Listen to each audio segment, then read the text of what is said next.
Welcome to Chop Shop Motors.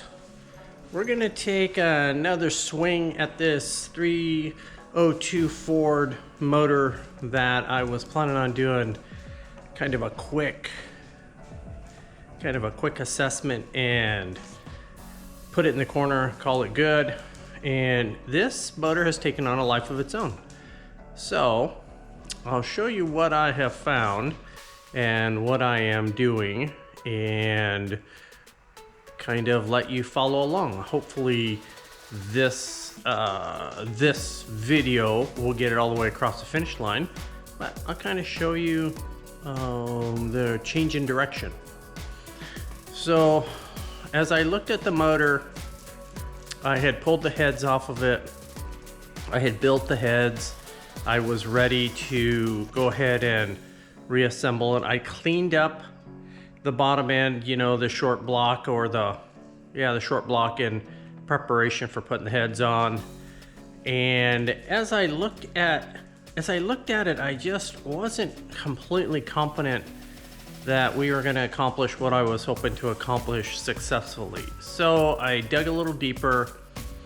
I started making a list of some of the things that I needed to replace to put it back together as a usable motor. So the list included a timing chain cover because I didn't have a decent one.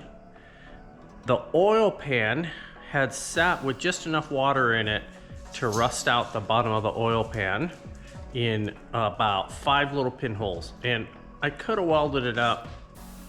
And the bottom line is I just didn't want to get this motor all together and put it in a project and then have to stop and pull the pan off of it so that I could go ahead and, you know, fix a pinhole that I missed.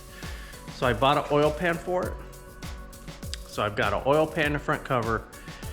As I'm looking at it, I decided the motor had quite a bit of carbon in it, and these little 302s and 289s are a touch hard on rod bearings anyway, and I figured with that much carbon, it could have had some detonation in its life. I mean, just think back to, you know, the 80s or so. Fuel wasn't that great, and I'm kind of trying to envision, you know, what was everyday life for this little motor.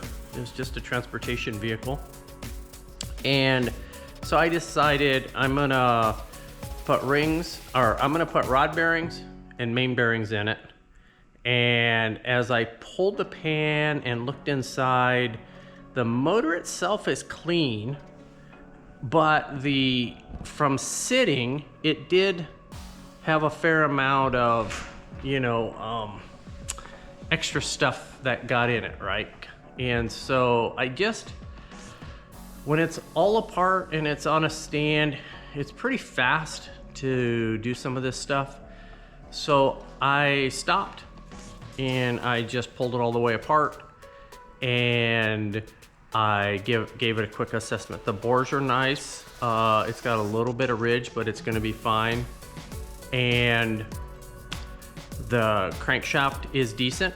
And so I ordered rod bearings, main bearings, rings. I had a set of lifters in inventory.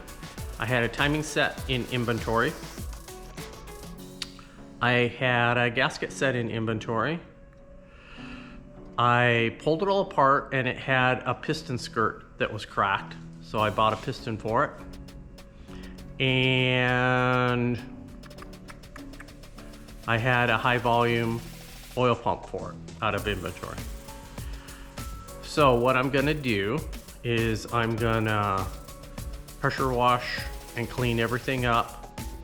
I'm gonna give it all a once over one more time, and I'll reassemble it with all of those new parts that I identified. It'll have new seals and new gaskets, and it should be in good shape. So that's kind of the plan. I will start to prep everything, and I'll bring you back as I get into the progress.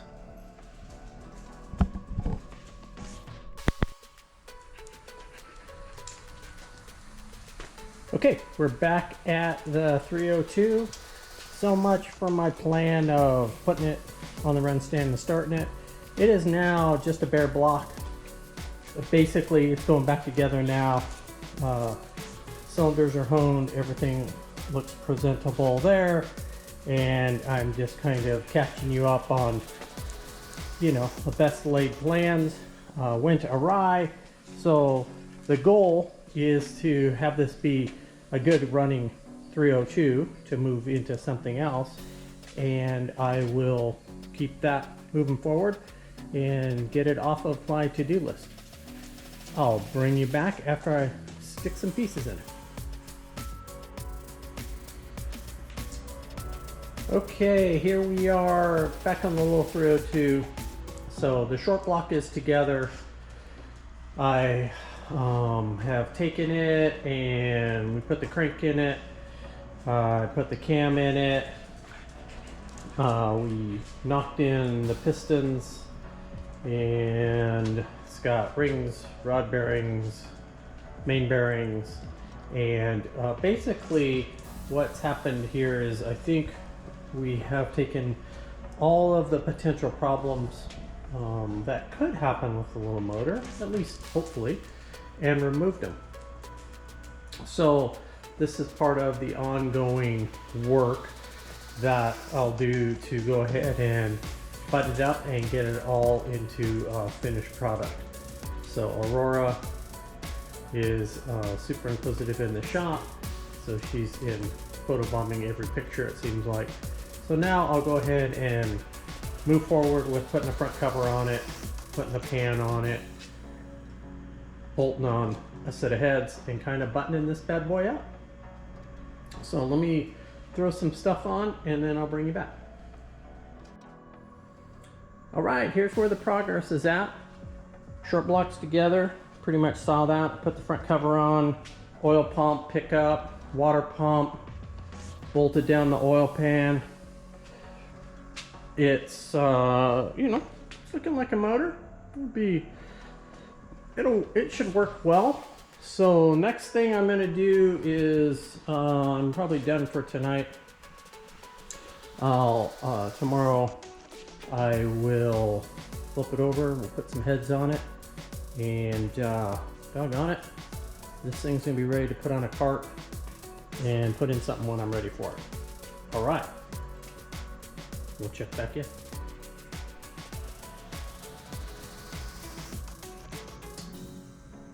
Well, here is the fully assembled 302.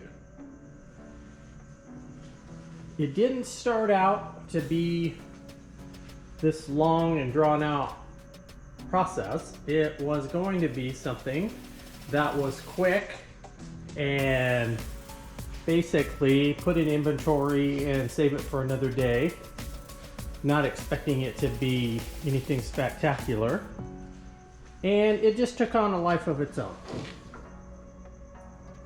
So, in the videos that led up to this one, and this one as well, you could see that as I dug deeper and deeper, it just needed a little bit more and a little bit more, and I didn't feel comfortable putting it together and having it be too marginalized by the time that it had sat open, or maybe some of the contaminants that got in it.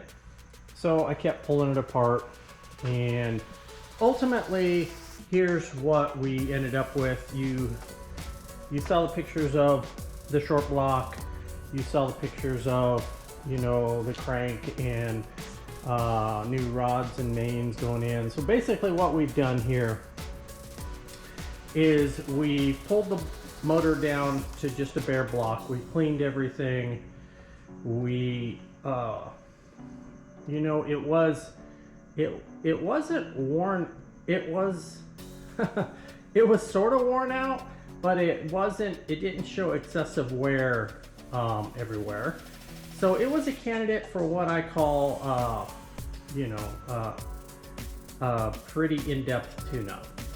So basically what it got was, it got pulled apart, it got honed. I did end up having to replace a couple pistons because there were some cracks, and so I put some pistons in it. It got rings, rod bearings, main bearings, rear main seal, an oil pump, a timing set. I did the heads, and I put a set of lifters in it, but I didn't replace the camshaft. The camshaft was good. And you know, a lot of the parts that I put in it came out of inventory. So some of them I'd had on the shelf for a while, and some I bought. So in the long game, you know, I ended up spending a couple more dollars on it than I was initially planning. But I really didn't want this, you know, just a core sitting in the middle of the shop or off in the corner. I've got a couple of those already, and I'm trying to thin that down and not have that be, you know, just kind of have a junkyard look. I mean, it already kind of looks like a junkyard, so, which I don't hate, but that's not the goal. The goal isn't just to have crap stacked everywhere. So this motor will go in a future project, and when it's time to put it in, I'm going to be able to bolt it in and have some confidence that we won't have too much trouble. So I did buy, for this motor, I did buy an intake manifold and a carburetor and a distributor and some valve covers when I was initially starting. So I turned it into an earlier looking motor than 76, and it's going to be fine. So plans are, I'll seal it up. I'm not going to put it on the run stand because I really don't have any question marks. It's nice and fresh. It's all lubed inside, and I'm just going to put it on a cart, cover it up, and we'll use it when it comes time to put it in that F100. This is going to work for that just fine. So it now has one more checkbox on that project done, and that's kind of how I do it around here. It feels like I'm always jumping around checking boxes off of different projects, and that's how it works. So thanks for following along and watching us put this together. It's not everybody's cup of tea to kind of do this and watch it. I have the luxury of having, you know, being able to do the heads in-house, and I press the rods on the pistons in-house, and so I have to buy some of the hard parts, but most of the other stuff I can do myself, and I don't have to farm much out. So it makes it a little bit more economical for something like this.